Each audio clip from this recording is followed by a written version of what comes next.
বিচার তো পেতে হবেই, বিচার আমাদের ছিনিয়ে আনতে হবে। আমরা প্রচুর লড়াই করেছি, আমরা সিজিও কমপ্লেক্স অবধি গেছি, যদি আগামী দিনে যেতে হয় আমরা সুপ্রিম কোর্ট অবধি যেতে রাজি আছি, কিন্তু বিচার আমাদের চাই। অভয়ার বিচার আমরা ছিনিয়ে আনবো।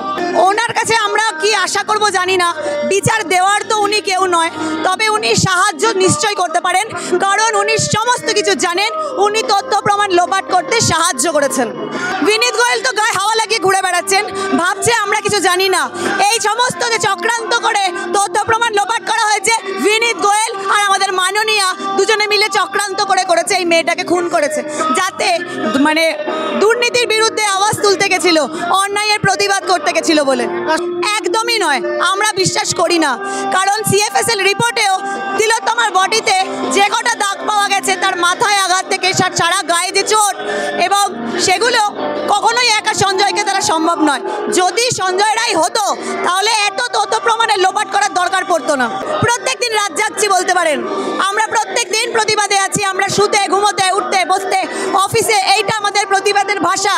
আমরা সব সময় বলি উই ডিমান্ড জাস্টিস, জাস্টিস আমরা ছিনিয়ে আনবোই। যত আমরা সবাই তিলোত্তমা এখানে, আমরা প্রতি মুহূর্তে ভয় বাঁচতাম, এখন আর বাঁচি না, আর কোনোদিন বাঁচবো না। যতদিন বিচার পাবো না, নিস্তার পাবে না আমাদের সরকার। আমরা অনেক অসভ্যতা দেখে নিয়েছি, অনেক বর্বরতা দেখে নিয়েছি, এখন শুধু আমরা বলবো, ওনারা শুনবেন। বিচারটা আমরা ছিনিয়ে আনবো, আর কীভাবে আনবো? ঠিক এইভাবে আনবো।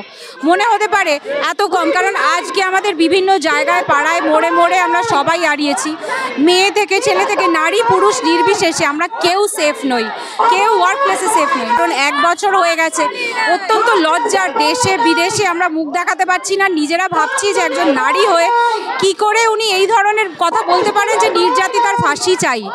মানে এর থেকে হাস্যকর, লজ্জা। আমরা ওনাকে নিয়ে না অনেক ওই নতুন নতুন রিলস মিমস এসব দেখে দেখে না আমরা অভ্যস্ত হয়ে গেছি, কিন্তু এখন আমাদের চোয়াল শক্ত হয়ে গেছে। আমরা এই লড়াইটা ঠিক এইভাবে রাস্তায় থেকে দখল করব, রাত দখল করব, ছিনিয়ে আনবো, এবং নারী পুরুষ নির্বিশেষে, শুধু নারী নয় পুরুষরাও। যতদিন না হয় ততদিন থাকবো। আমাদের ওনার কান অবধি গেলে হয়, এইটাই আমাদের একটাই লক্ষ্য, ওনার কান অবধি। উনি তো সবই দেখতে পান, সবই শুনতে পান। ভোটের জন্য উনি দাঁড়াবেন, আবার নতুন নতুন ছক কষবেন, করুন। আমাদেরও এই জিনিস, আমরা এখানে নিরস্ত্র। আর এই খুনটা সম্পূর্ণ একটা রাজনৈতিক খুন, অরাজনৈতিক নয়। কিন্তু যে দলমত নির্বিশেষে শুধুমাত্র বিচারের জন্য সব দল, যে কোনো দলের মনুষ্যত্ব থাকলে আপনারা এগিয়ে আসুন। যারা এখনো অবধি শির দ্বারা বেঁকিয়ে বসে আছেন বাড়িতে, আপনারা প্লিজ এগিয়ে আসুন। প্রত্যেকে তিলোত্তমা। আজ 1টা বছর ধরে আমরা লড়াই করছি এই রাস্তায়, আমরা রাস্তা ছাড়িনি, কারণ এই রাস্তাই আমাদের আগামী দিনে রাস্তা দেখাবে। রাত দখল করতে শিখেছি আমরা অভয়াকে দিয়ে, কারণ এই রাতের অন্ধকারে এই অভয়াকে কিছু নৃশংস মানুষরূপী জানোয়ার তারা খুন করেছে, তারা ধর্ষণ করেছে।